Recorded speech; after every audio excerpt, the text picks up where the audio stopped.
Oh, Cheers. From the booth week 2. We made it to week 2. Yeah, That's a good sign. that's an achievement, guys. We've done well. we done well. survived the test of fire. Yeah. So, what are we talking about today? Writing Compositional things, yes. Yeah.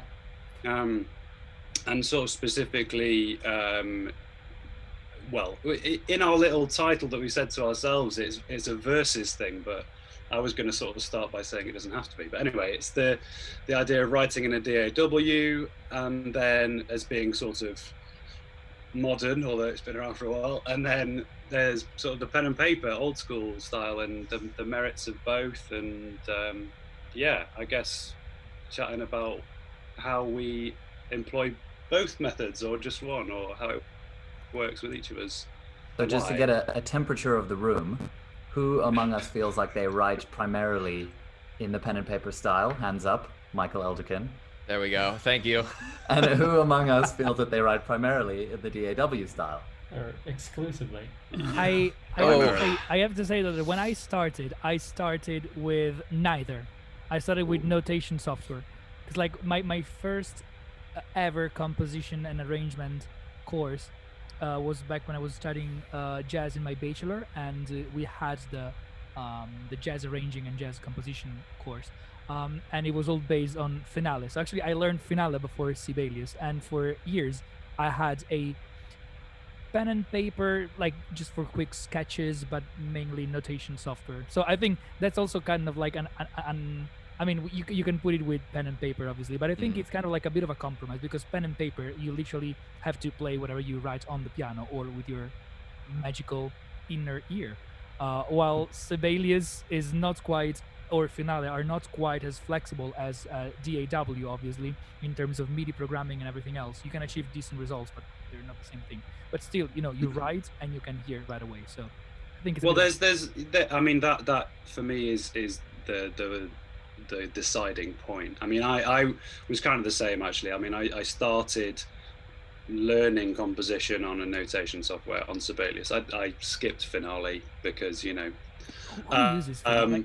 Who uses well, you'd be surprised. Yeah, it's true. Jeff at Mage and Conrad Pope, they use it. Well, still, yeah, Joanne that's Kane, the big music prep service in LA, they primarily use Finale still. So most of the LA sessions will use Finale as opposed to Sibelius. A lot of people Broadway as well. I mean, like most musical theater nobody uses Sibelius. So the answer to the question, who uses Finale, is everyone. Everyone, exactly. Why do we use Sibelius then? But why is still a good question to that. I don't know why. But anyway. Well, Sibelius is also because it was created in the UK. So I think like it's very European versus North American. And obviously, I'm going to be biased, but it's better. I mean, even 1000%. since I've bought it, it's better. But yeah, what was I saying? Yeah, so I did the same V. I learned on Sibelius, and then went to pen and paper more because that's what I was taught to do. The reason being that the kind of symptom of writing on, to a degree, DAW, but certainly Sibelius back then, however long ago it was, is that it's incredibly misleading. And as a composer, you need to understand everything beyond what Sibelius is telling you. And if you play an instrument, you can know that to a degree. As a clarinetist, I would write something for clarinet and be like, no, clarinet can play an octave higher than Sibelius is telling me it can play, things like that. But then it wasn't until college that speed became a factor. And if I could write pen and paper, I may well choose to, if time isn't an issue. But when there's kind of two elements to it, I think, is that there's the speed issue. You can just write so much more quickly than with pen and paper. Overall, the amount of minutes you've got to do. But also, for many of us, we're working in a business that is reliant on approval based on audio. And it's the quickest way to produce something that sounds good enough for a director or producer to approve. And it's that kind of industry. You know, not all of us are John Williams and can be trusted to, you know, based on a piano sketch and sitting at the piano to get immediate approval. And even he doesn't get that anymore. Well, yeah, indeed. Not with J.J. Abrams, anyway. Well, and I also feel like a lot of it is because a lot of the music that's written today does not lend itself to being played on the piano, because a lot of it is very atmospheric, a lot of it's very minimalistic, and you can't actually get the gist of the musical ideas from, you know, just a singular instrument. Seeing as a lot of it is about texture. So I feel like that's probably one of the reasons why the emergence of such sort of hyper-realistic demos are such a thing nowadays. Just the style of music has changed drastically. I think, you know, I mean, we sort of wrote the title out versus, like you said, but I think there's a few, like, I get this question from students quite a lot of sort of like, oh, what do you think about this? Or, you know, if I want to, you know, like kind of advantage of one versus the other. And I think maybe one thing to kind of touch on is really when it's appropriate. Because like Sam was just saying, you know, I mean, there's just no way if you're like turning, you know, episodes around for TV that you're going to be writing back and forth. And I think like process-wise, that's where like it's important to distinguish when the composer's job finishes. So like that's when the cue gets approved. Now the job of composition for that cue is done. And so then it can go to the orchestrator. Versus like if you are going back and forth, I think it could be a very creative process. And that's kind of how I worked like with my album. But that's because I had the luxury of time and to do it however I wanted.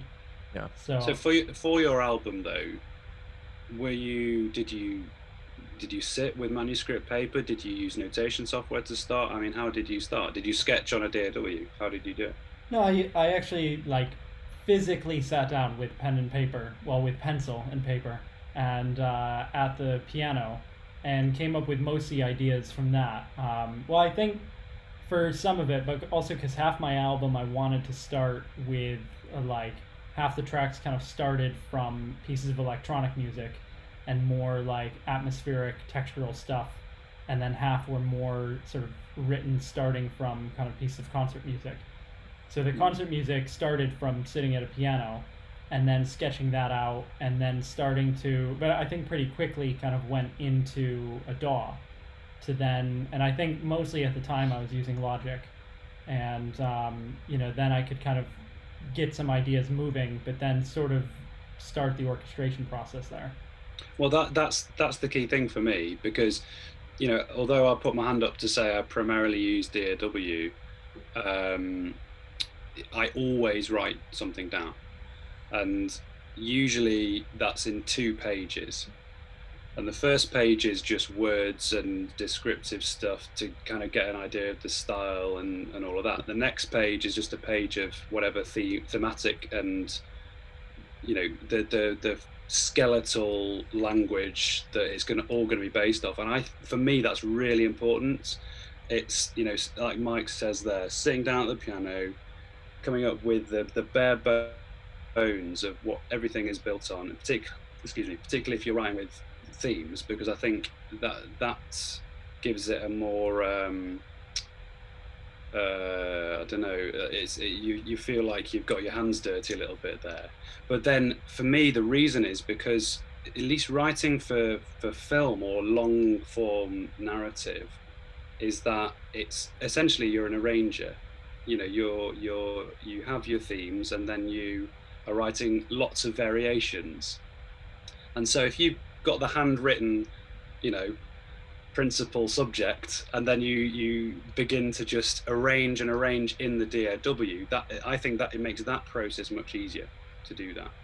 So yeah, I always write something down. And actually, to add to that, do you remember, guys, when Eric Whittaker came into college to speak to us?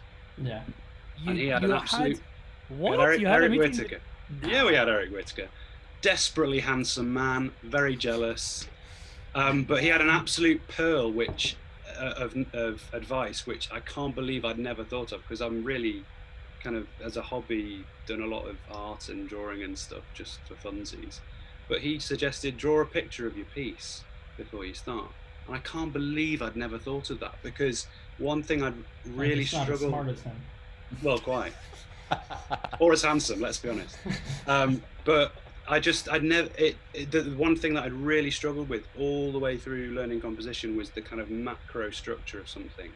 You know, if I'm writing a piece, knowing when things happen in the sort of long form, and drawing a picture, suddenly you have this kind of spatial awareness, this kind of depth perception of when things are going to happen. And it's just a really good way of planning without doing anything too specific. You can be super abstract. You just draw a picture of the piece, and then you know, with very straightforward ideas to go along with it. And that was an absolute, you know, golden idea. I had done something like that before in undergrad myself, where I had done like a kind of a simple graph. It was almost like a mathematical view on this, where it was kind of like time and then intensity on the y-axis, and you just kind of plan out like, okay, in the first minute and a half it's going to be growing, and then it's going to reach this point. And it's pretty good to have something like that to refer back to, so that you can just in your own mind understand, oh yeah, what am I doing in this section? Oh yes, I am growing towards a certain place, or I want everything that happens here musically to be behind that goal. Yeah. Do you guys plan everything in advance like that? I was gonna say I do that almost all the time, and as a matter of fact, I think it's quite a common technique, Shane. When I was studying in my undergrad, one of the composition textbooks that I was using for big band arranging, it's a book that I would recommend to anybody. It's just like terrific. It's called Inside the Score, if I remember correctly. And basically, it's a book that takes three pieces, three tunes from three different. No, actually, I think it's three, and three. So 3 different composers and 3 tunes per composer. A super traditional big band arranger, then a sort of contemporary one, and then a person who's in the middle, so a little bit experimental but still quite attached to the tradition. And it basically takes one of these pieces, and then it breaks it down to like the very fabric of how the thing is composed and orchestrated. And for every piece, it does this sort of analysis with the graph. And I started doing it when I sort of switched from jazz to orchestral composition, just because I found it a bit overwhelming to have to deal with so many instruments, and it was also more or less the time when I switched to MIDI composition, which for me was quite a shock to go from like sort of pen and paper / notation software to MIDI. And I think having that sort of idea and precise sketch of what you want to do is very useful, especially in terms of like tension, and like it really gives you a very strong how can I say that, like it basically, you know where you're headed to, and you know how much you need to build, especially if you really do it in a mathematical way. So like if it's measured, so like every minute of your music has very specific you know, amount of space that you use, then you can really see how it evolves. And see, I can't do that degree of accuracy. Like it has to be pretty abstract. And like going back to what you were saying, Ali, like I can't do it for everything. Like it's certainly for more the standalone stuff. For me, it's, you know, if I'm doing a library track, or if I'm doing maybe like the suite for the film that kind of gives a glossary of themes, then I can plan them out. But if I'm actually in the sort of arranging stage, which, you know, is the writing stage, but you've got that glossary of themes, if I can paraphrase John Williams, as he likes to call it, glossary of themes, in the DAW, that's when I kind of I know it all already. I know the material I'm working from, and that's when, for me, the having freedom is more important, and having the license to watch the film and improvise along with it. I prefer to do that at that stage. But this is more for the kind of, I don't know, the meat and potatoes. Because the only things I've actually written down in the past are only like main themes. If I could, if something came up and I was just afraid to forget the thing, I would just grab pen and paper and write it down quickly.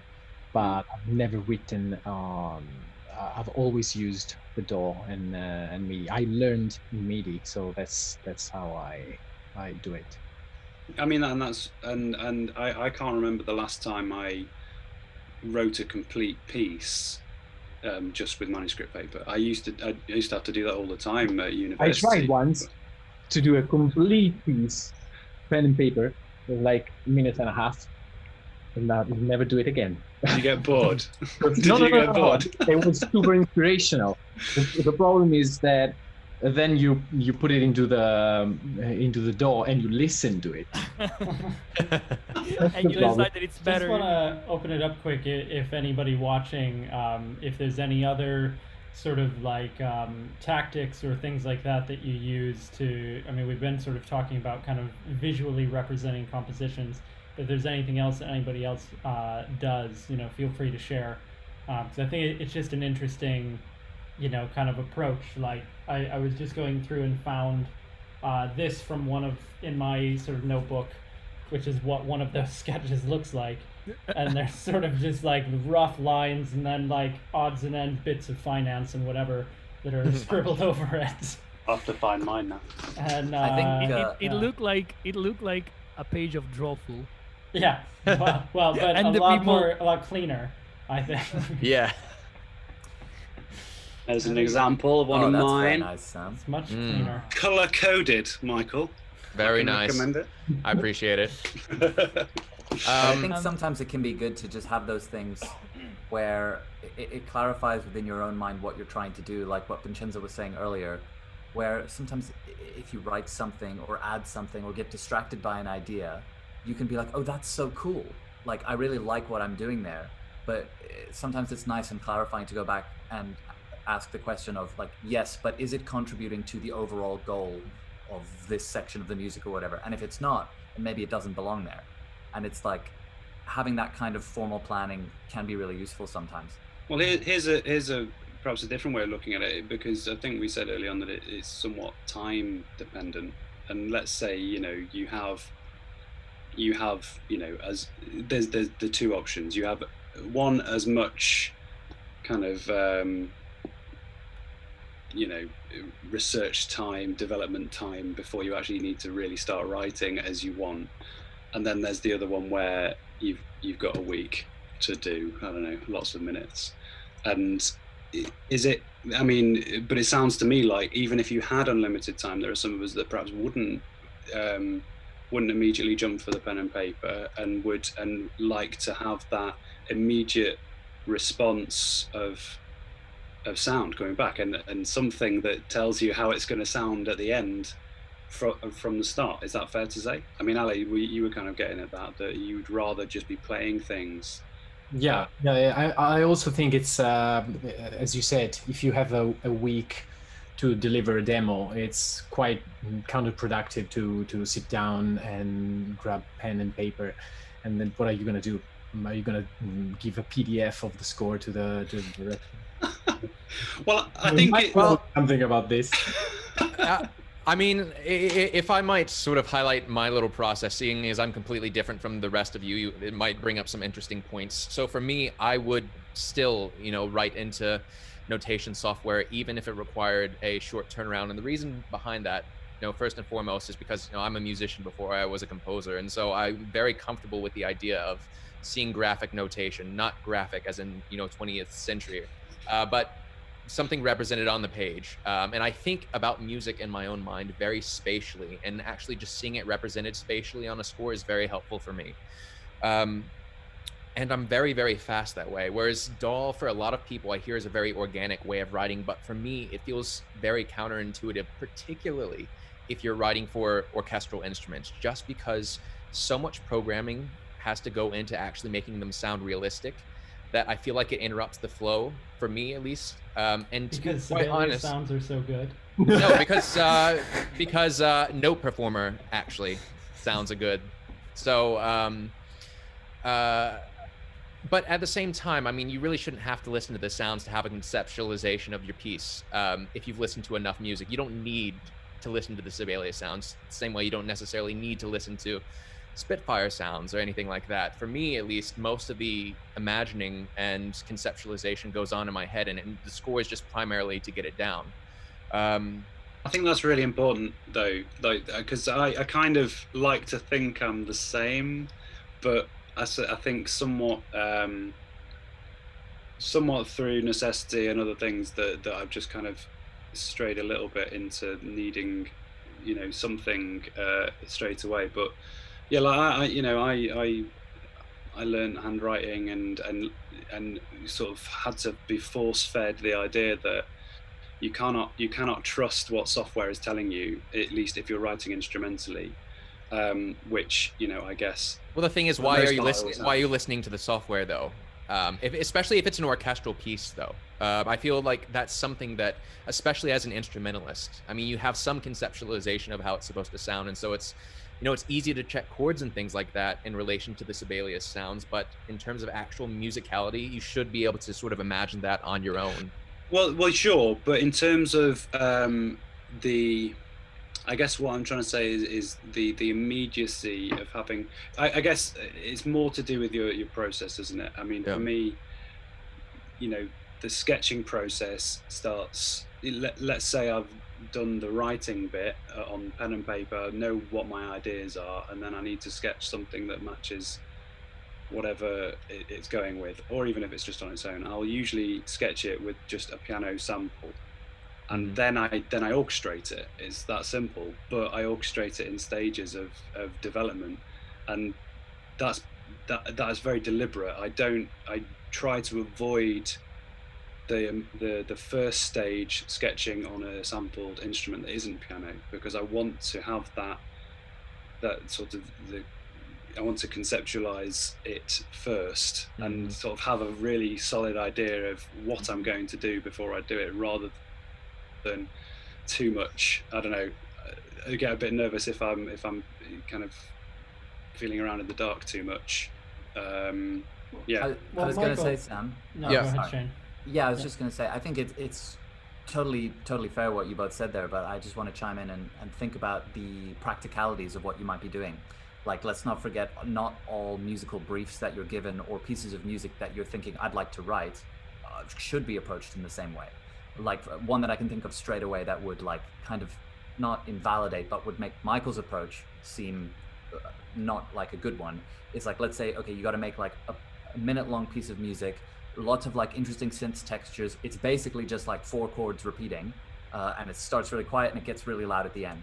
Like, I think with that, so much of what's going to make that effective is your choice of sounds, your balance of synthesizers, your palette of colors, what you do, any interesting effects you can add. Like, so much of that is just like music production in a way. And it's well, that was sort of the point I was going to make next, is that, you know, if it comes to an atmospheric or sort of textural score, yeah, I think DAW feels a lot more organic, and especially because if it has a lot of sound design elements, it makes a lot of sense to actually have it basically as a final product, essentially, because you're not going to have people playing synthesizers live. I mean, you're going to produce those stems, and whether or not you have live players underneath doesn't really matter, but of course you'll have to eventually do that, so it makes sense in that context. But when it comes to writing orchestral music, which, you know, is becoming sort of less and less common these days, I have an issue with the workflow of DAWs then going to notation, because more often than not,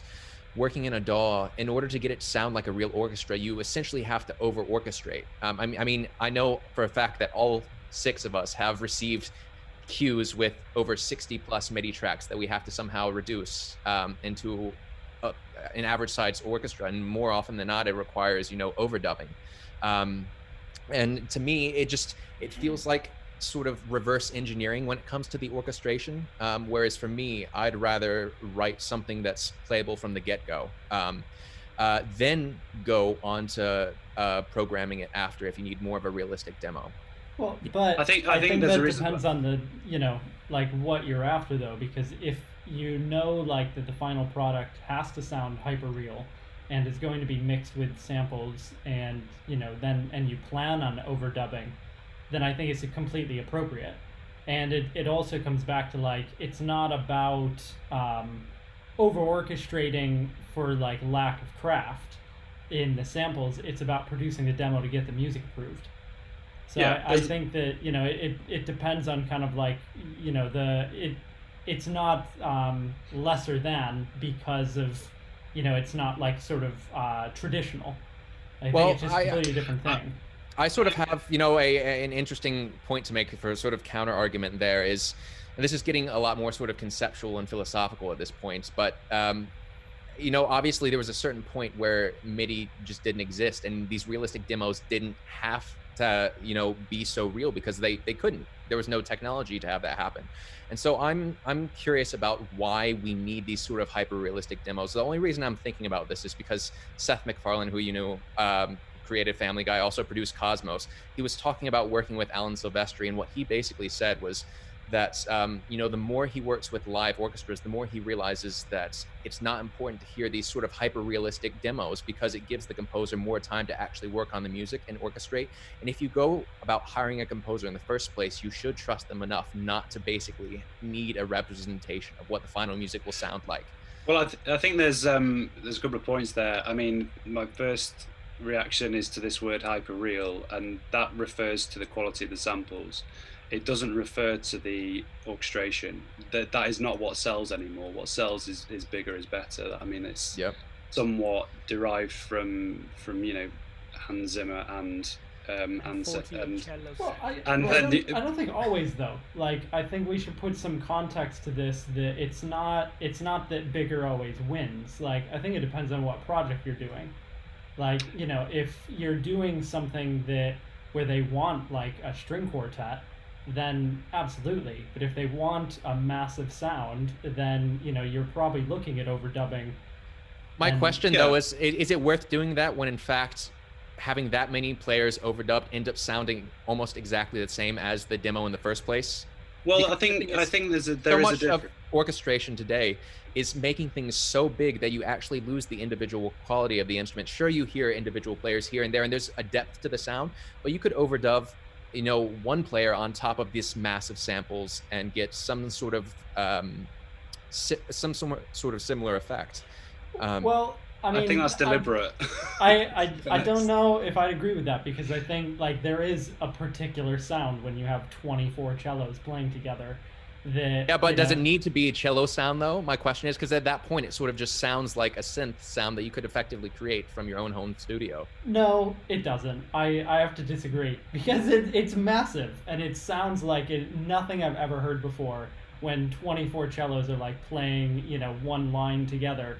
And I think that it's not like, I don't want to come at this like overdubbing and big, you know, orchestras and sort of maximalist approach is inherently a bad idea.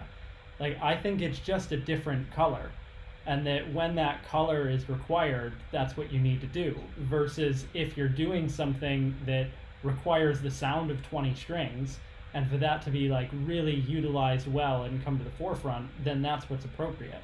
One thing that I might add to that, I think you're both kind of right. I mean, I taught myself orchestration amongst others from John Williams, Hal Leonard's, because in terms of film scoring, because I wanted to have a foot still in the sort of that tradition. But I think what Michael might be getting at is that the problem. I agree, Mike, that it offers a different sound, but in terms of the craft and the orchestration side of things, it can be at the expense of what matters in terms of writing for instruments. I certainly think so. I think that if you add that many instruments, it's to get size, and it's not, and it often can mean that, certainly in the orchestration process, that, you know, things start not mattering as much. And I think the sort of the craft of orchestration in particular can suffer as a result of, you know, like for example, you know, you see many scores, like if you listen to a John Williams score, I don't think it suffers from only having 4 horns. I've never listened to a John Williams score and thought that isn't big enough. But I've seen many scores with 12 horns since then, and they sound big. It's true. Yeah, I don't take a think look at How to Train Your Dragon. That's a massive horn section. It's It like sounds 12 big. horns. Yeah, and you know we've dealt with absurd amounts of strings as well, and it's how it is. But I think the thing that bothers me is that when that happens, it is kind of treated as just another color and goes with the samples, and it's that size is pushed and pushed and pushed. And I think sometimes it can be at the expense of I don't know, that these are individual performers, each bringing something to it. Yeah. That's effectively the point I was trying to get across, but it came across poorly, is that when you have that many players blasting as loud as they can on top of an orchestra that size, you just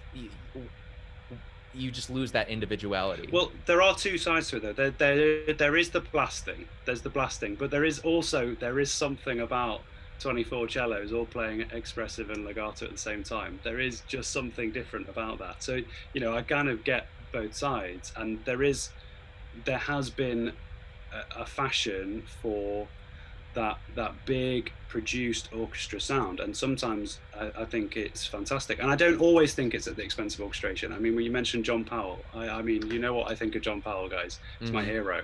I love him. I was about to say. And I think his scores they always have something about them, and you know, and I love that. But so it doesn't always happen, is what I'm saying. I think it's maybe it's an orchestration thing. I don't know, but yeah.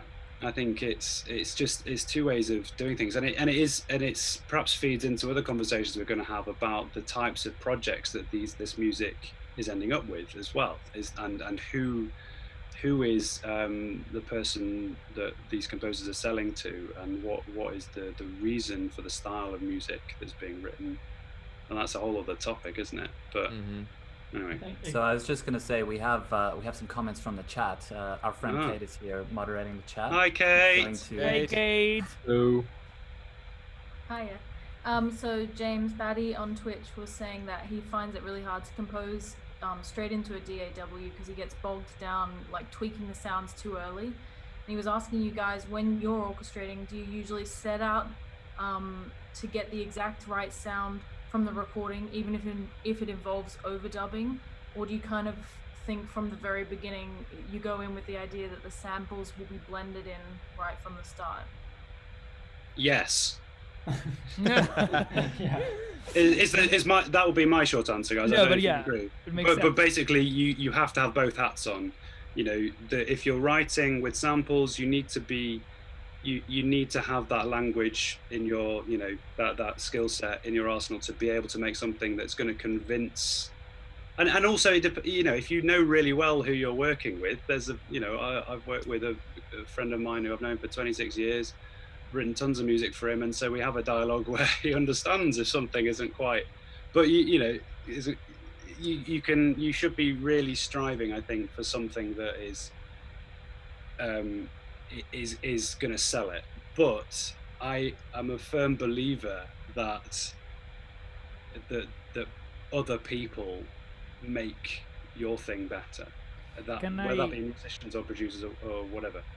Can I say though that I get the struggle, like I have been I have completely switched to DAW composition, so MIDI composition, only about 3 years ago, I would say, two and a half years ago, and up until then I would, to a certain extent, to a certain degree, do things on notation and paper before completely going DAW, and I get the struggle of composing in a DAW. I remember that my whole first term in college was devoted just to learn how to do that, how to orchestrate specifically on a DAW, because I think that, and we were also kind of saying this in the beginning, the degree of control that writing things down either on pen and paper or on a notation software with shitty sounds, but still, just the fact that you can see vertically on the score what's going on, I feel it gives you a very strong sense of control, and I remember that it felt like I was losing flexibility, I was losing control, I was losing focus while I was switching between the two things. And I think DAW composition kind of pushes you, first of all, on a more loop based sort of approach. It's just easy to copy paste on a DAW. And I'm not just saying in terms of like sections, but even just, oh, I have this beautiful phrase in the clarinet. Oh, let's give it also to the flute and the viola and the cello and this and that. Like, it's just, you just start piling up things, and that's not how orchestral music works. But we can also say, I mean, writing music that we know is gonna be mainly based on samples and blah blah blah. It's a different thing. You need to achieve a certain sound. So okay, fair enough. But still, I feel you end up just writing sort of loop-based stuff and just things that sound super doubled. And also I remember that I felt like I was just piling up things and adding things for the sake of it, achieving a certain sound, a certain thing, while writing on annotation software just gave me a much wider control, simply because it's much harder, especially in the beginning, to read a piano roll. Now I by working on it every day, all day long, I've gotten quite good at reading on a piano roll, but in the beginning was super confusing.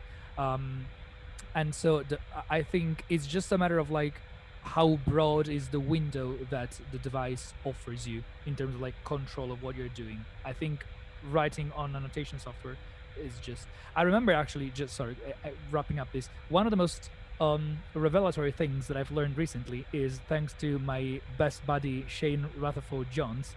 I was watching I was watching one of his live streams on Twitch where he was composing live, and I noticed, do you remember, Shane, I actually asked you a question live. I noticed that you had a track which was the chord track, where you're writing down the chords, because like the way I write music, I tend to focus a lot on harmony, and maybe it's because I've studied jazz for the best part of my life, and it's all about chords. But like the idea of losing track of what chords are supposed to be there in each section of my music is just quite upsetting for me. And I saw that you, Shane, had this thing, and I asked you, what is it? How does it work? Is it something that you write manually, or does Cubase automatically does that? And I think like the more tools you have to keep track of what you're doing, the more tools you have to keep like a wide window and a wide control on what you're doing, the easier it is to compose, at least to me. I think you touched on something. Sorry, Shane, go on. Oh, no, I was just going to say a small thing, which is interesting hearing you talk about it, because I think everyone's different backgrounds will give them a different perspective on this same issue. Like for me, when I was starting making music, I was used to looking at MIDI and just whatever sound it made, that's the sound it was, and I didn't think too much about it at the beginning. And then looking at a score, I found to be quite like unsettling. I was like, what does this all mean? I have to like figure out that the horns are actually not playing the notes that are there and stuff like that. So although you feel like you have a lot of control looking at a score, I totally understand that, and like now I am more used to reading it, I get that too. But I gotta say, I think the reason that a lot of people, especially who come to music from the perspective of playing in bands or being singer-songwriters or whatever, just love working in DAWs, is they have the relaxation and the assuredness of knowing when I press play, whatever comes out, that's what it is. I don't have to imagine it. I don't have to guess. I don't have to say, now, of course, when we record it for real, it's gonna sound like whatever, like they record something in, they press play, that is exactly what it is. And that's kind of looking at it from the point of view of like a music producer or a pop producer or whatever, where you're like, the key thing is, what is the product, what is the recorded medium, what is the output, and yeah, there's something great about being able to listen back to something in a DAW and just know that's what it is, it's done. I think what we're the thing is, it's like two dialects of the same language, right? Yeah.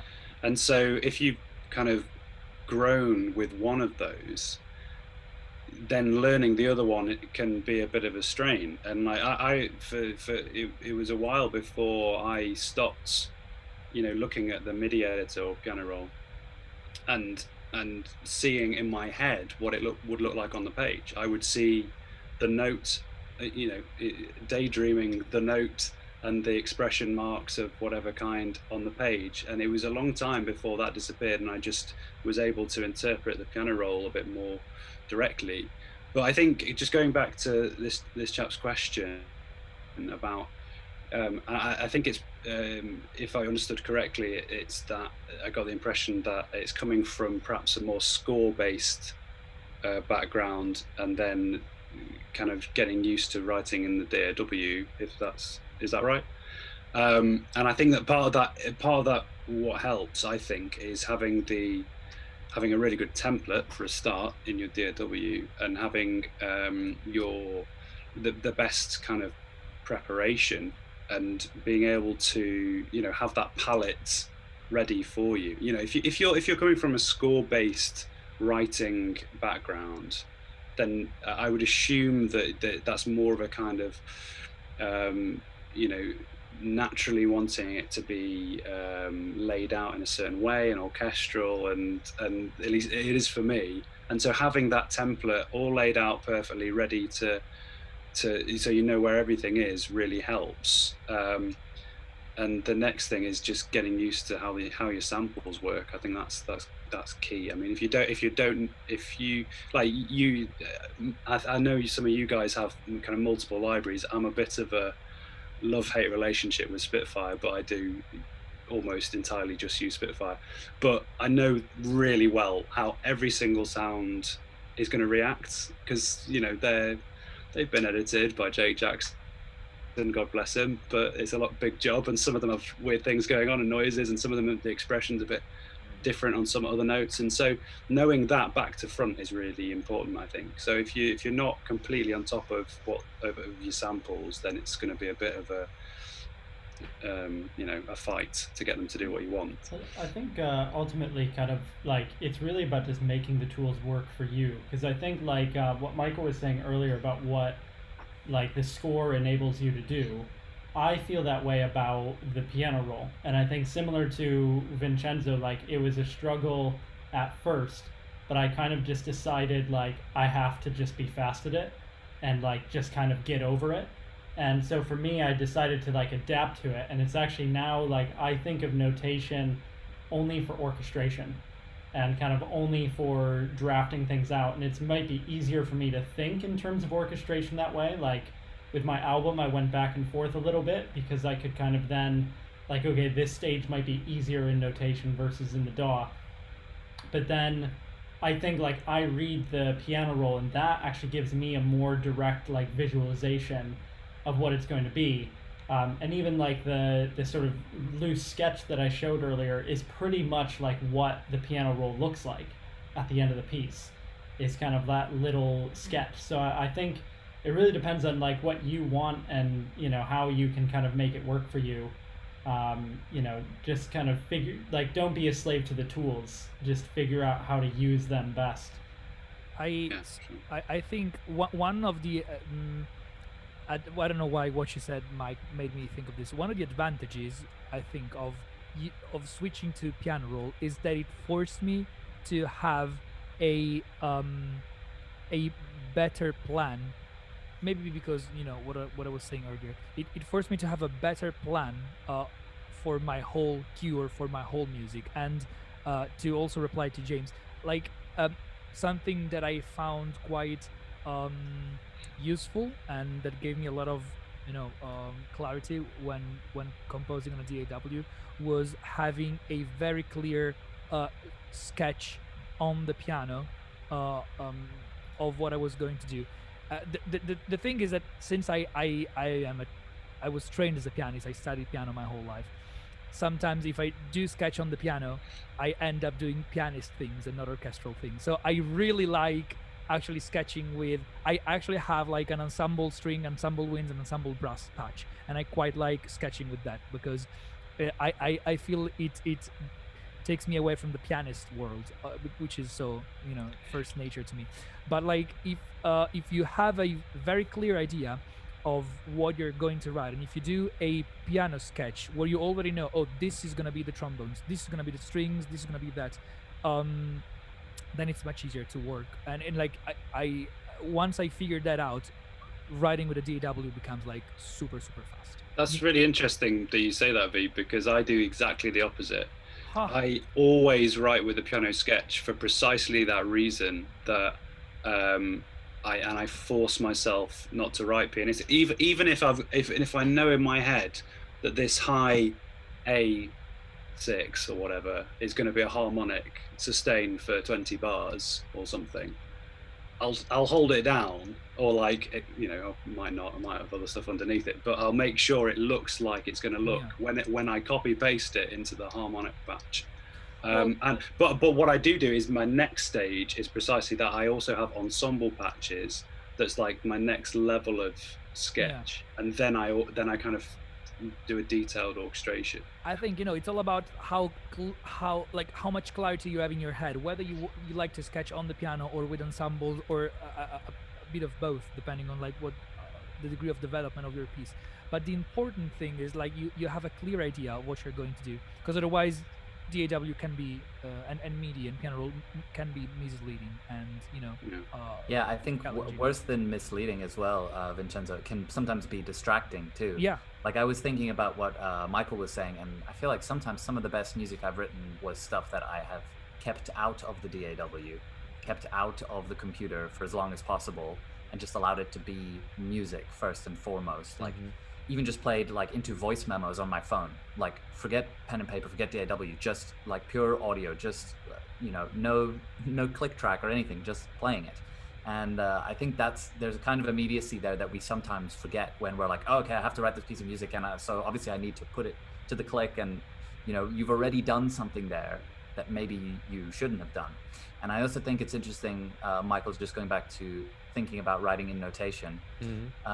I think that does give you a lot of like clarity of just, especially if you don't use like any sounds in Sibelius, like let's say you just mute the output of Sibelius entirely, you just purely look at it and you purely imagine it. Like there's a kind of clarity there if you can get rid of all distractions and just focus on like, like for example, why are John Williams melodies like the best ever? I think it's, from what I've read, it's all got fifths in and sixths. Yeah, he loves the sixth.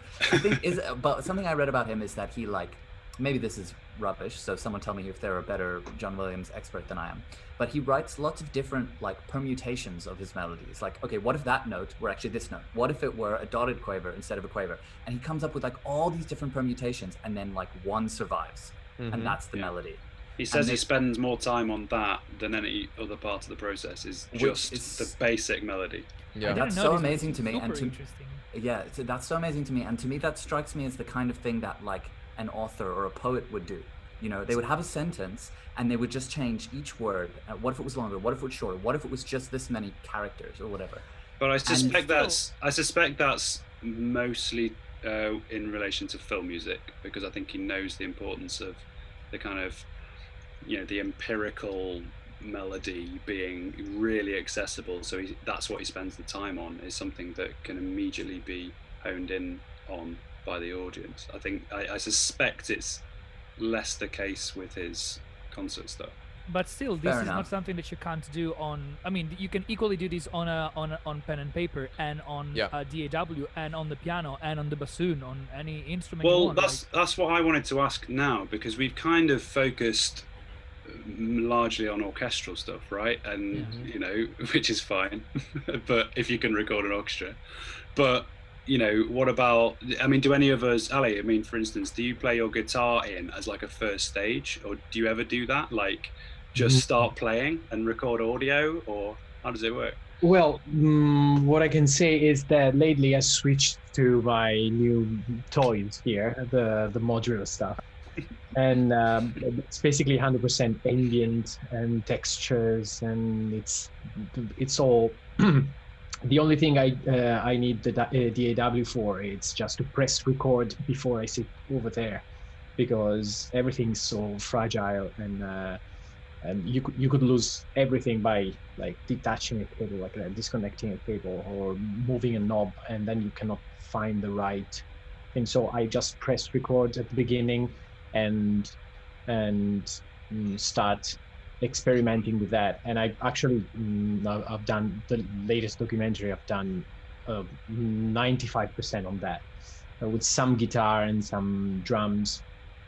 But it's been super interesting to see how you can approach scoring with such a difficult thing for me, at least. I mean, I've been on it for a year, and I still don't know what the fuck I'm doing. When You're a synth head. Yeah, what's gonna happen when I turn this one? And I lose everything that I've done.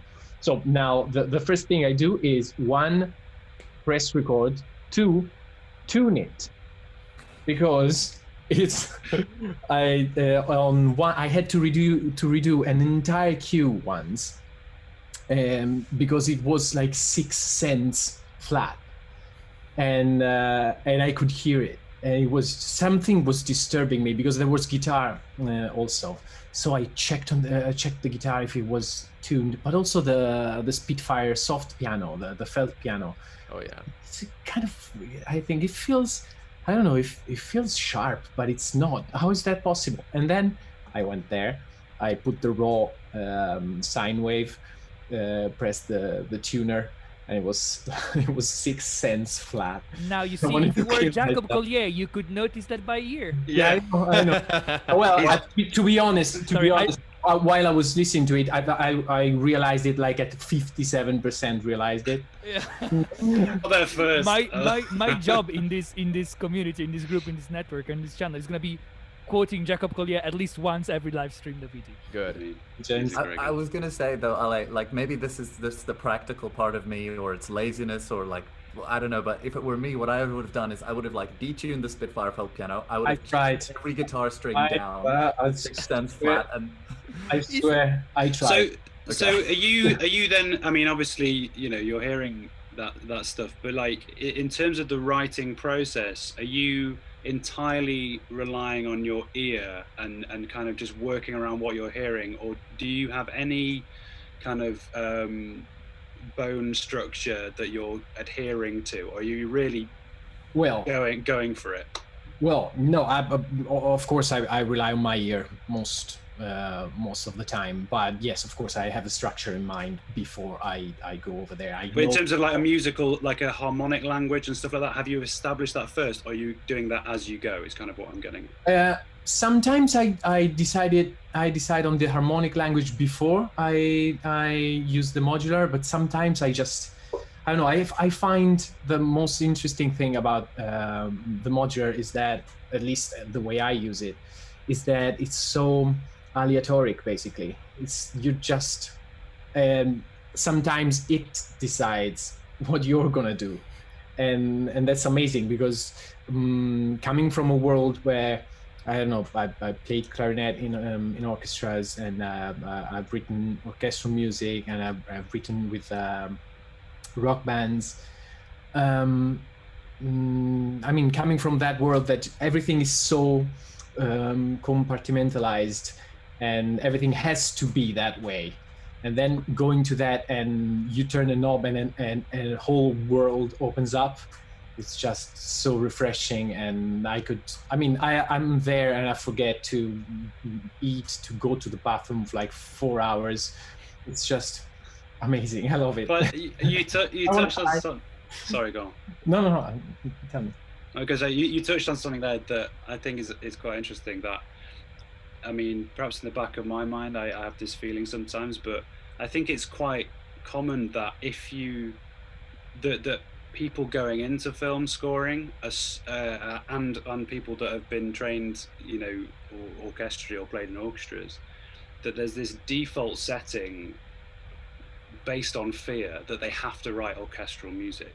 And I think it's quite common to sit down to a film or to start composing with the idea of being a film composer, for sure, that says that you start writing for the orchestra because the size of that, the ensemble element of it, hides other errors. Do you know what I mean? And I think it's really important to appreciate the individual player.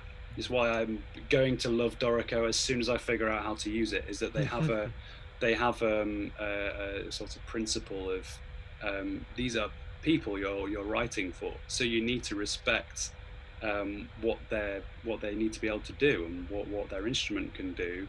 And I think that's something I'm really grateful that I had initially. And one way that we were taught composition, this is while I was at Sheffield, is it didn't really work because we were all composers, but in the group of composers, i.e. the people studying composition, which wasn't the whole year, you wrote for everyone else in the group and they performed your piece. Of course, because they're all composers, about 6 of them were pianists in a room of 10.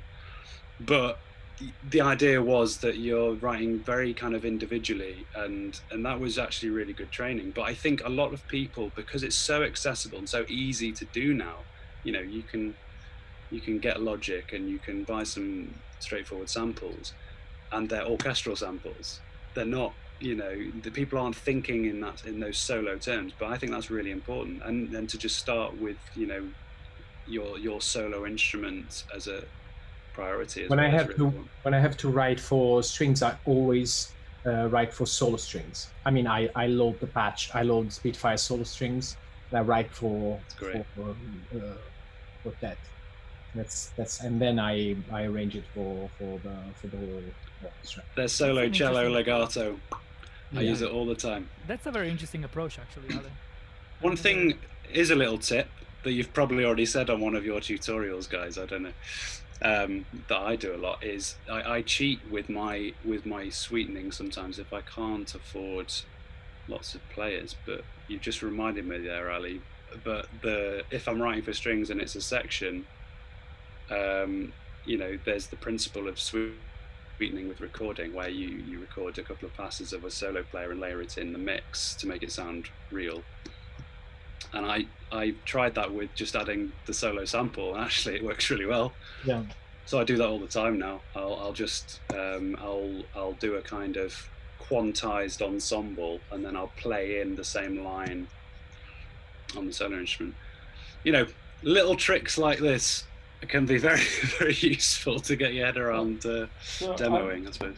Just to kind of on the topic, Ale, how do you like, you know, because we talked about sort of visualizing and kind of like looking at a sort of overall structure.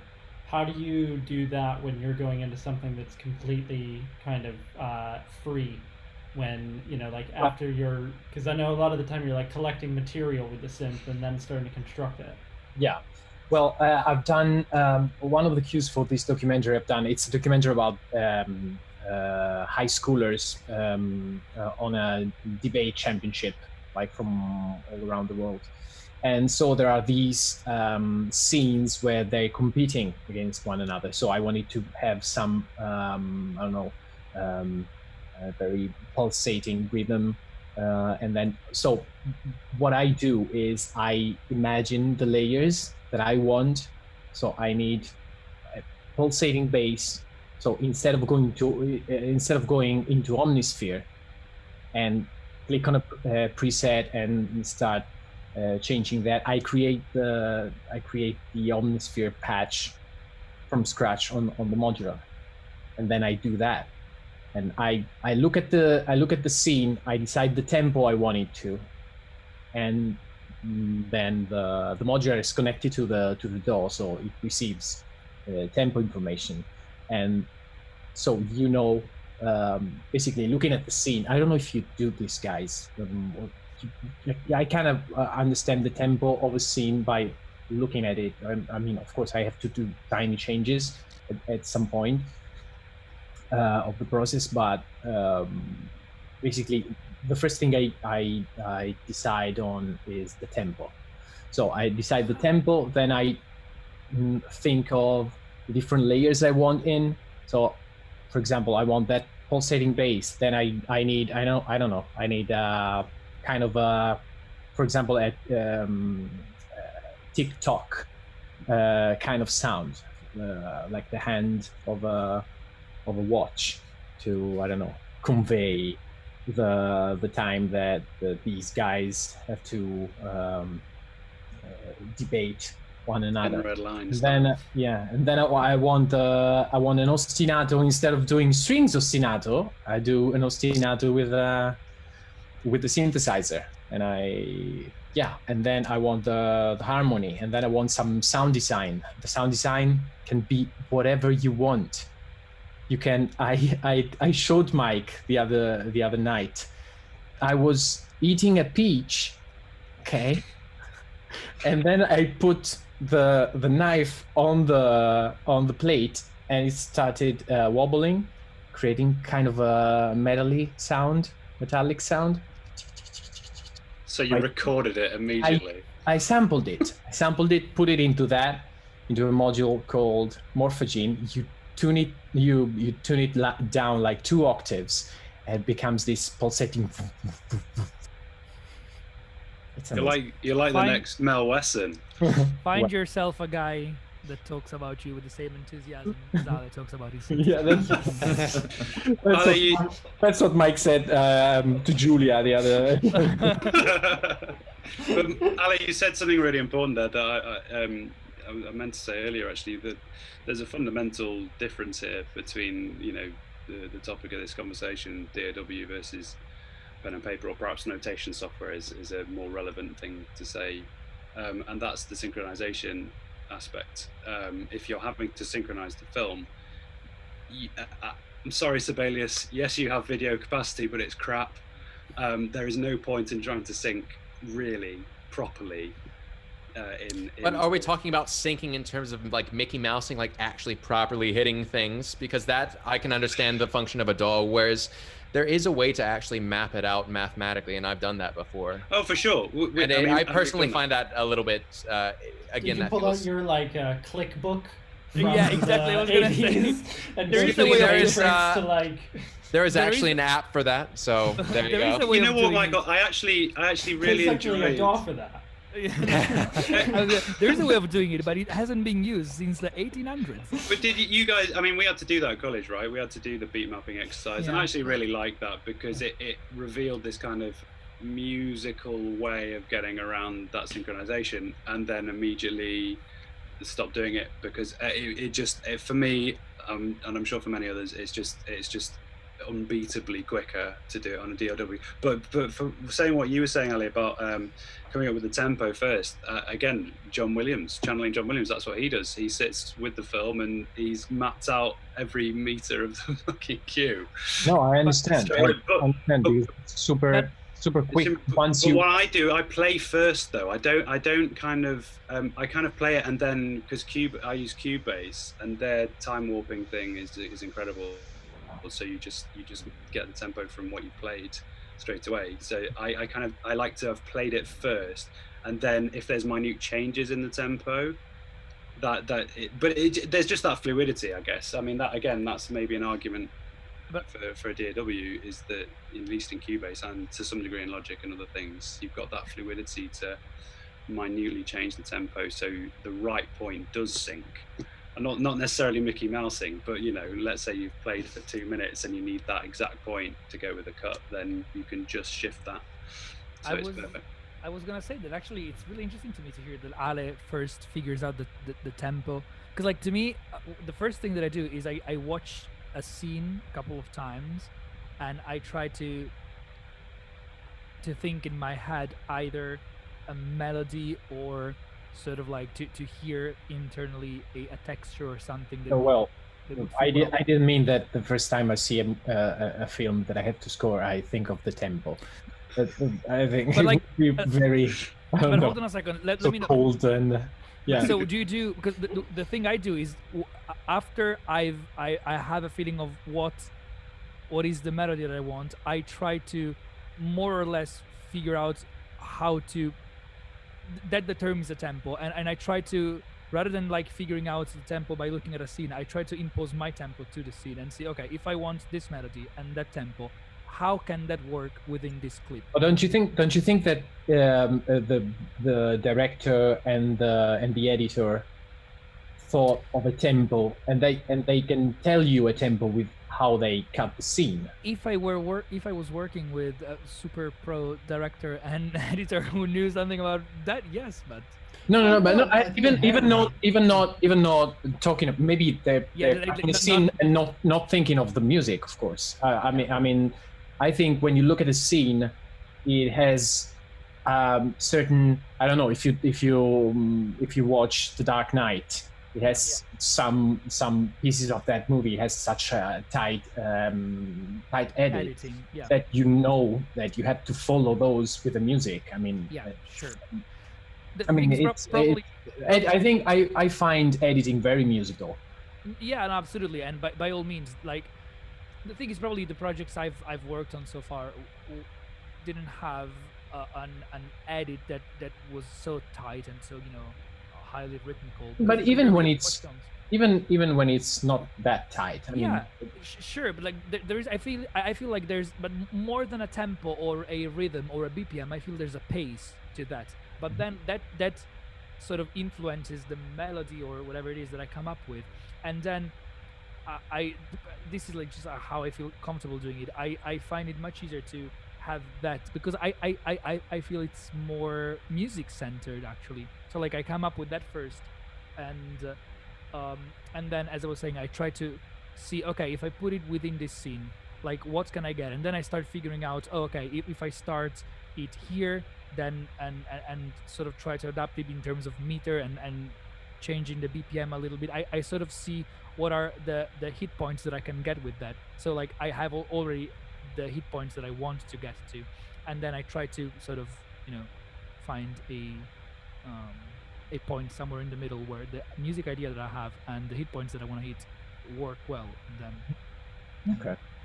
I mean, I would say it's important to have that sense of structure as well. I think, and quite often within a big cue or a big piece, that tempo is going to change at each point, but having that sense of, I guess it's that's an organic thing as well. It isn't a sort of metric thing. At least I'm not thinking of it in that way. I'm just getting that sense of like, how quick is the heartbeat of this scene at this point, and then and I think knowing that is quite important, because that's going to dictate to a certain degree, like stylistically as well, and how you write, as in not just the tempo. It's going to dictate how you write for instruments, and or other things as well. So I think that's a really good place to start, is to have that to some degree mapped out already.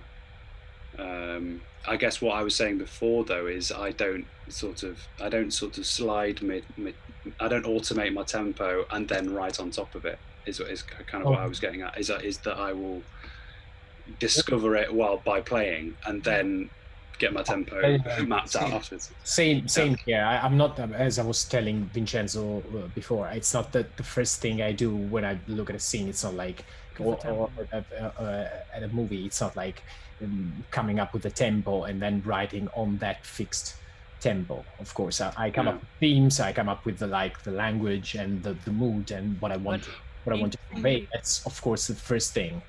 But when you have a really tightly edited scene, after I've decided on the mood and the themes, that's the other thing. I that's the next thing. I decide on the tempo, and then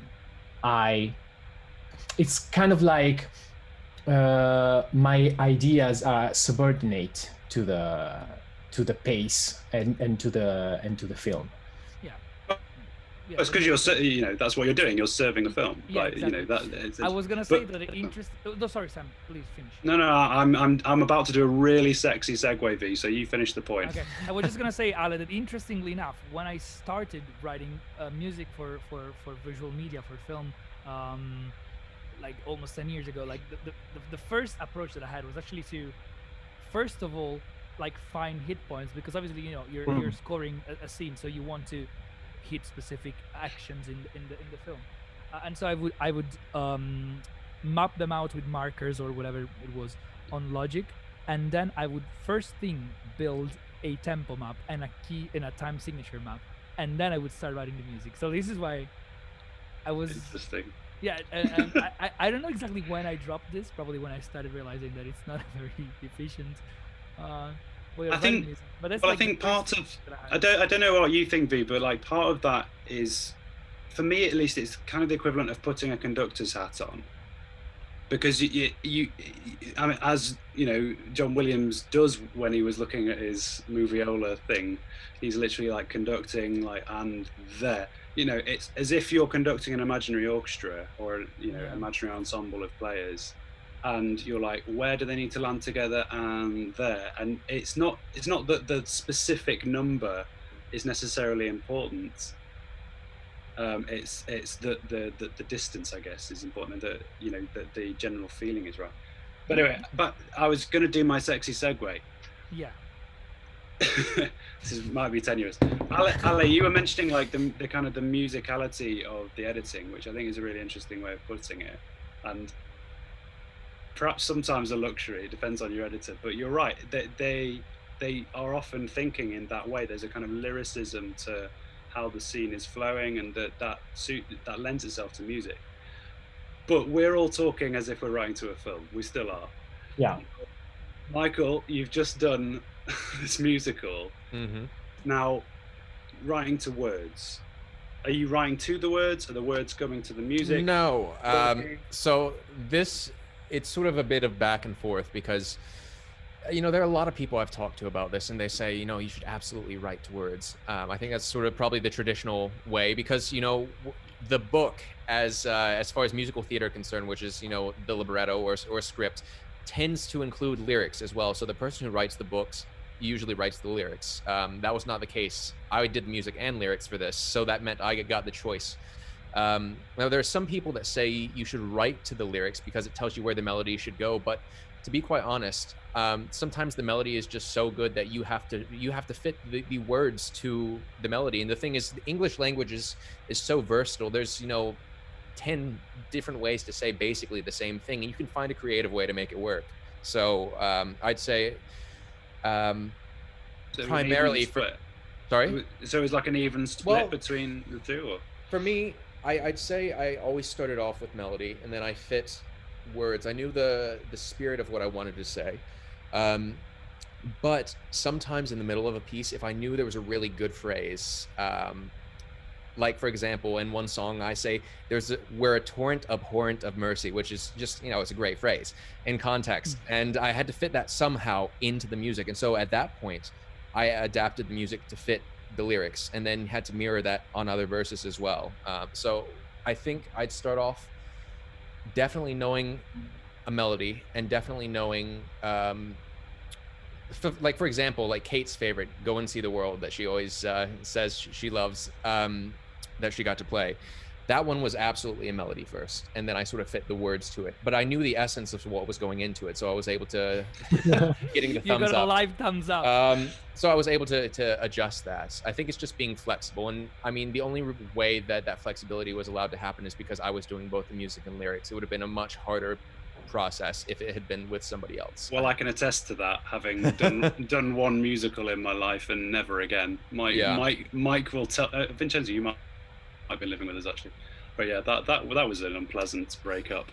But anyway, but having that cross pollination though, that kind of cross inspiration is actually, I think that's really interesting because you've got that source material sometimes that you have to serve, and so you have to be adaptable as a musician to make it work to those lyrics. But then sometimes the music has to lead because there has to be limitations of the music to keep it recognizable, to keep it as you know, associated with a certain idea or something. And so then the lyrics have to be malleable as well. But I can tell you now, it will have definitely helped you to have been writing the words as well.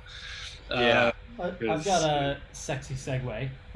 Go on, Mike. So to talk about our theater show that Sam and I did with our friend Mari when we were in college, that was, you know, sort of, I mean, it's a full story, like 55 minutes or so, and there's no lyrics. It's all instrumental music.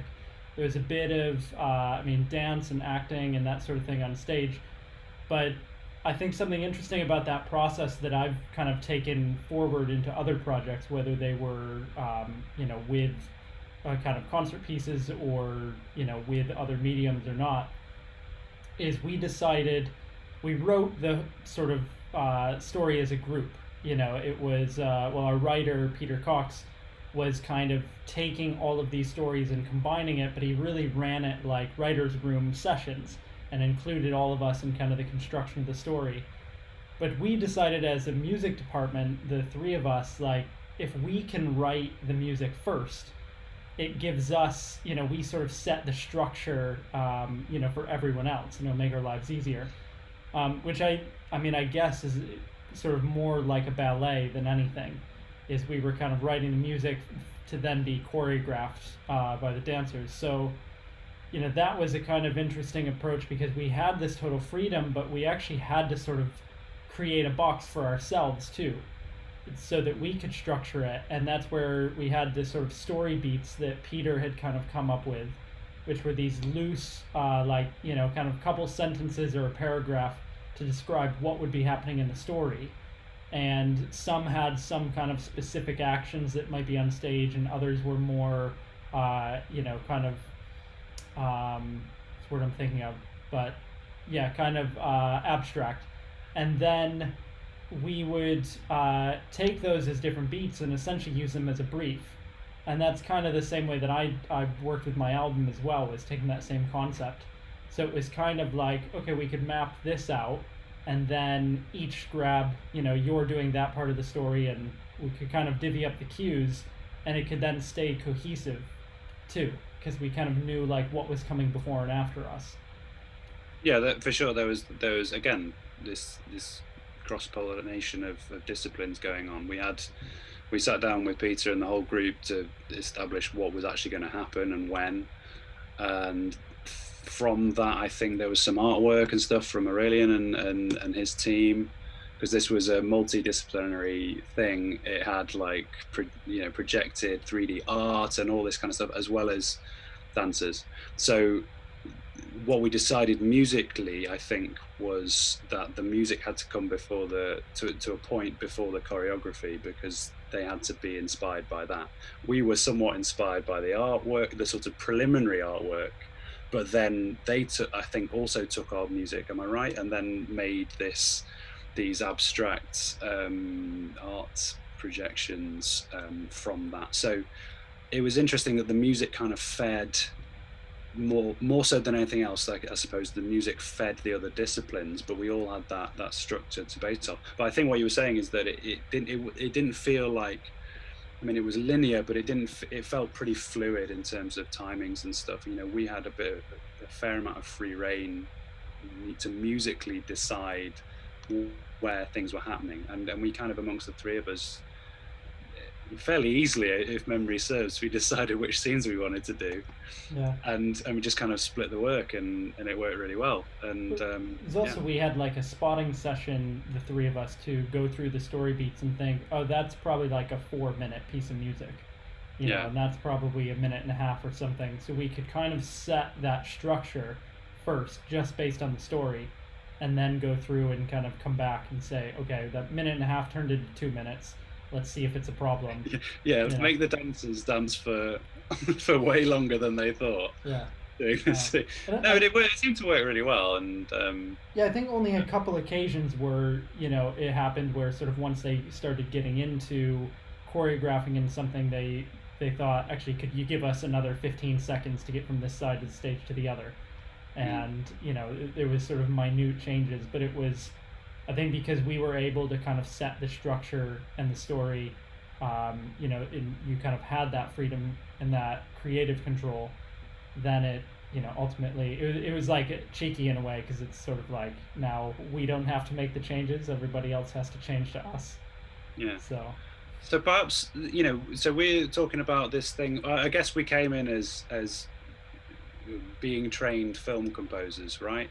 And that's how we chose to plan the music department side of things. And then Michael, you were also serving a story and attacking it in a very different way, perhaps more in charge of more departments of the story than we were. Mike, I'm not speaking for you, who produced this whole show, but that's by the by, as well as writing the music. You're right, Michael is in sort of full control of his story. Yeah, so you had that control, but I guess in both cases we're serving a very specific narrative.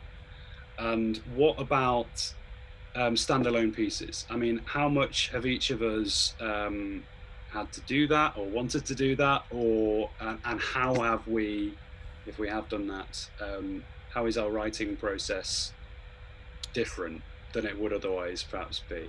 I think for me, at least, I've done a lot of standalone pieces. You guys just, haven't heard them because the mock-ups aren't that great. No, I thought Note Performer was amazing. Yeah, well, I mean, I actually think No Performer doesn't sound terrible. It gives a fairly realistic articulation playback. But yeah, it's not bad if you add reverb on it. For my sort of individual pieces, I tend to sort of do almost flow of consciousness writing. Like sometimes you'll have a specific like mood or story in your own mind that you might want to tell, but for me, sometimes it's just sort of messing around on the piano and then literally just starting to write and see sort of where it goes. And in my experience, that doesn't it doesn't lose any sort of structure or anything like that, because I feel like we all have this inherent sense of structure within us as musicians. And so, I mean, you're not going to write something that doesn't feel like it should logically go there. I'm not saying that I'm going in a predictable fashion, but it's not going, completely left field. So that's the way I really like to do it. I'll start with just a completely blank orchestral sort of score and just go to town on each line and just sort of write it as it comes. That's interesting though, that you're writing orchestrally as well as kind of thinking orchestrally. Because well, that's sort of how, like, for example, like Masquerado, none of it was ever written as a piano score. It was all written like this. Every single song was written orchestrally, and to me that meant that I could write more idiomatically for the instruments as opposed to doing it as sort of an afterthought. And I think that it benefited, at least for this project, a lot more my process and doing it that way. Well, I have a very similar thing. I mean, I get my manuscript book, I open it at the piano, and then, all of the very expensive training that I've gone through goes out completely out of my head. And very deliberately, I don't think about harmony at all. I just start playing. And I've played the piano, I've played pieces enough. I'm not a pianist, I'm a very, very average pianist, but I'm a much better improviser on piano than I am on my principal instrument, clarinet, because that's what I use to compose, and that's how I compose, is I just sit and play, and then when I hear something I like, I write it down. And to a degree, your hands, because the piano is built for hands, it fits to certain harmonies and certain, conventions, I suppose. But it's also a more logical layout, isn't it? You can physically see the representation of the harmony laid out in front of you. And there, there's as much as there's a pianistic way of writing. If you really, at the sort of very base level of learning to orchestrate, actually the way you play a piano in terms of voicing isn't that far off how you should voice things anyway. So it's you can get a very basic idea of the orchestral parts of it too. I am thinking orchestrally while I'm doing it, because that's the only thing I really am able to associate to. I very rarely think in terms of just sounds, I suppose, and not to my credit. I wish I could think beyond that, but that's just what happened. But in terms of the kind of the learning of music that I've gone through, the endless chord progressions and all of this, I guess it's in there and it's more instinctive, but I'm never ever thinking of that. I'm very, very rarely thinking, oh, I've just played that chord and therefore these are my next chord options, or things like that. I'm usually just playing and then I write it down, and if I like it, and sometimes it is very fast and sometimes it's not. That's sort of flow of consciousness thinking as well, though. You're not actually engaging with your musical knowledge in the academic sense. And thinking about functional harmony is just what feels right and sounds right. Because the thing is, you can go from any chord to any other chord. It just depends on how you prepare it. So, convention is, nothing when it comes to writing. Well, I just think to it's a bring, good guideline for some Chance, people, but Can I to quote bring you on that Jacob- I other can topic? see you smile. Stop smiling. is he thinking I of know Jacob what's, Collier? I know what's coming. I was going to bring it up. I will bring it up this time because I assume you're talking about Jacob Collier. And he's absolutely right. You take a note and you can put anything under it and it means something slightly different. And, but it's right. I mean, he's right. Especially if you see music like Neo sees the Matrix, like him. I was thinking out of saying something, but then I thought I already quoted Jacob Collier once. You can save it for next week. Yeah, exactly. I'm gonna save it for next week. It's interesting what you But guys I mean, were any thinking of you about. guys? Yeah, I was just going to jump in, Sam, and say I find something with the stream of consciousness composition thing really interesting is that sometimes I'll focus in on just like one voice, quote unquote, of like the texture, and I'm like, this is the most important thing.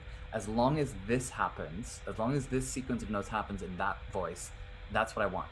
Like, so I like, for some reason, because maybe I'm not that advanced a musician, but my brain only wants to think in terms of like one line. And I first think of that line, and then I see, now, given that I've done that, what else can I do? And then I kind of try a bunch of different options until I find what I like. But yeah, there's something to me about the primitive nature of listening to music and hearing just one line, and like, what is the most important line at any point?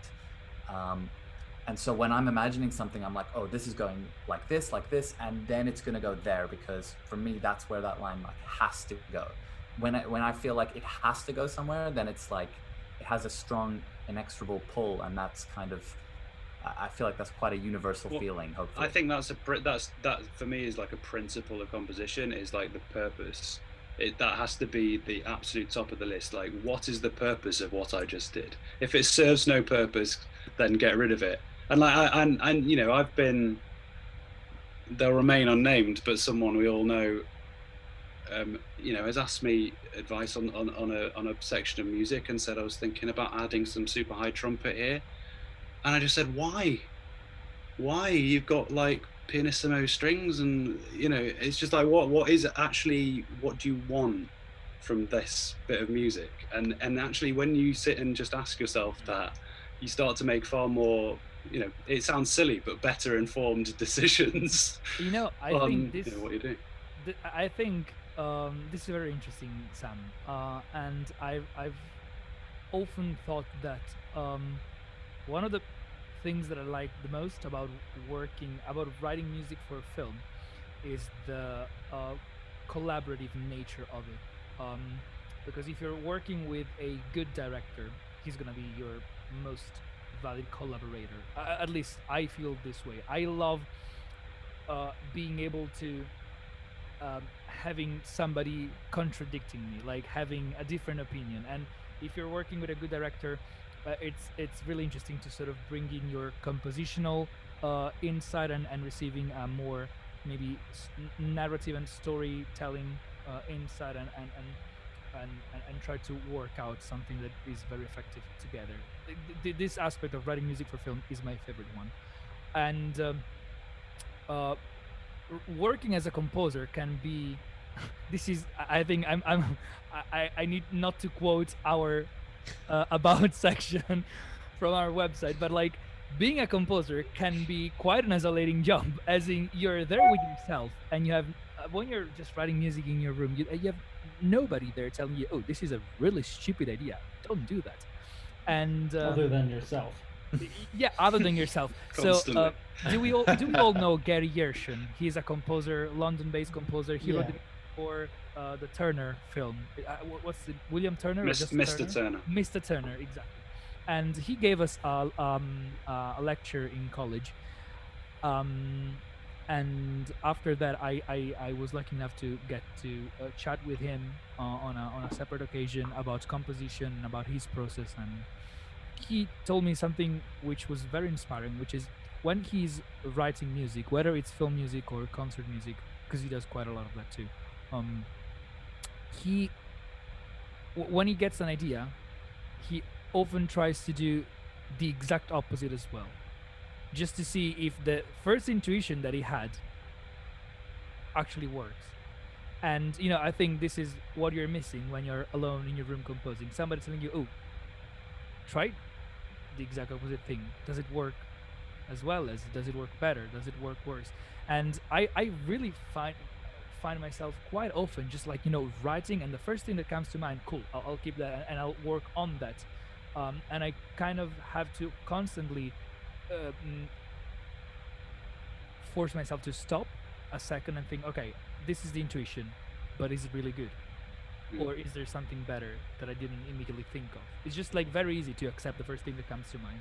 And I definitely think there's a balance there between like not accepting the first idea that comes to mind, but also not like ending up in the purgatory of deleting everything you've written and accomplishing nothing. It's like those are the two like ends of the spectrum that we're constantly fighting between. Yeah, for sure. And I think just on what you were saying there, be about there's other opinions involved usually or there should be in what you're doing, and just tying back to the piano roll versus notation software aspect is that, again, I think the notation software thing is brilliant, but it does require, firstly, the playback is good on Note Performer, but it's not perfect, and so it requires just a little bit of imagination in that regard, but also the whole presentation of it. I think one can see why obviously it requires that understanding of the orchestra, and I think all too often there's too much. I think, again, going back to the full orchestra idea, there's a lot of full orchestral writing going on without much individual instrument understanding, and so I think it's far more important to have that first. And I've gone off on a tangent now and forgotten why I was talking. But my point is that there is that limitation of the notation software, is that you need to, I think, really, to make it work for you, you should have a really good grasp of that, where there is an immediacy and an accessibility to using the DAW. As soon as you've got your head around a couple of shortcuts and your samples, that's when you start getting really good results. But you can just make sound straight away from a DAW without any effort, and I think that's perhaps a bit of a difference. You've really got to pummel Sibelius or whatever notation software you're using to sound right, and you've got to know what you're doing. Although, Sam, you and I have talked about this a lot, is that, there's this stigma, I think, on both sides of either DAW users or just Sibelius users, that they don't feel like they need to know the others. And to be honest, that's obviously not the case. As you said, how does it help you knowing less? Exactly. I'm not saying that you write bad music if you don't know one or the other. It's more that there's this weird sort of unspoken idea that goes around that somehow learning the other one will make you worse or will not improve you in any way, and it's just it's like the anti-education, like not just against academia, but also the other side of like not wanting to learn, kind of like a more loose way of working, and because they fear that they're going to be like somehow influenced and made lesser from it. And it's being too comfortable in your own kingdom, right? And then realizing that you're actually a pauper. You've got so much sort of room to grow intellectually and educationally. And it's fair to say that we're all guilty of that at some point. That we all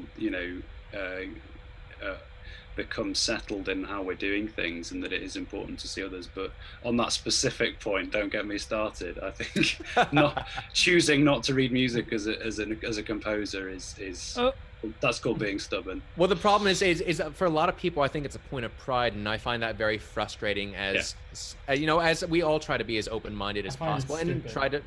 Well, I don't want to say it, but yes, you're right. I find it a really cool like marketing. Imagine what you could do. I don't know how to write music. But come on. Seriously. Yeah, I mean, you see it a lot in the like singer-songwriter community of like guitar players that don't want to learn music theory or don't want to learn chords. They're just like, I just play, and it's like.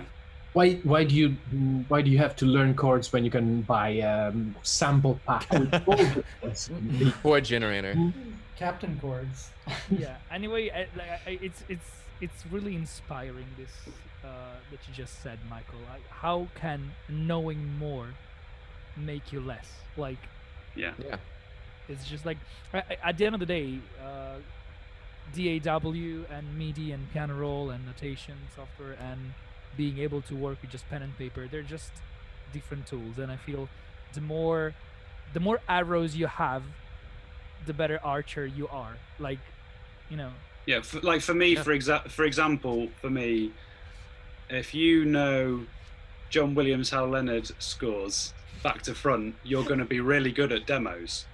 Or you're certainly going to be better because you understand how to write for orchestra. If you're this is orchestral demos, I realize I'm being biased again, but my point is that if you're struggling to make realistic sounding mock-ups, that to me is I guess principally an understanding of your own samples, but then it's an understanding of how to orchestrate. You need to be able to orchestrate in the DAW as well as notationally, ideally. Yeah, is well, I what think would say. fundamentally understanding orchestration is almost as it's as if not more important than knowing your samples. Just because if you do end up using live players, you know, your live players are not going to sound like the samples. They're still different players. Funny, fun that you should mention this, Michael Ullerkin, because do you know what we're gonna be chatting next week about? What are we going to be talking about? Orchestration. Yes! Next There we Wednesday. go. I think Yeah. that's a great segue towards sort of wrapping up for today. Sexy Yeah, segue. sorry, can I just do one thing, guys? My OCD part wants to amend what I previously said. It's not like the more arrows you have, the better archer you are, but just like the more arrows you have at your disposal, the more things you can tackle, and the more, you know, praise you can hunt down. So the If more I was things- shooting at you with arrows, V, I'd want more arrows than you. yeah, Exactly. sorry, I just needed to To summarize Yeah. the past hour and a half. We can all just agree that being a lifelong learner is important, and wearing a badge of ignorance is never a good thing. There we go. Wise Aw. words. Cool. All right, guys. Good. Great. I think that was Yeah. fun. Nice. Absolutely. Cool. If anyone has any sort of last questions or anything like that, feel free to shoot. But I think that's pretty much us for today. and we'll get them in Yeah, 10 thanks, seconds. guys. Yeah. So cool. Cool. All right. Bye for now.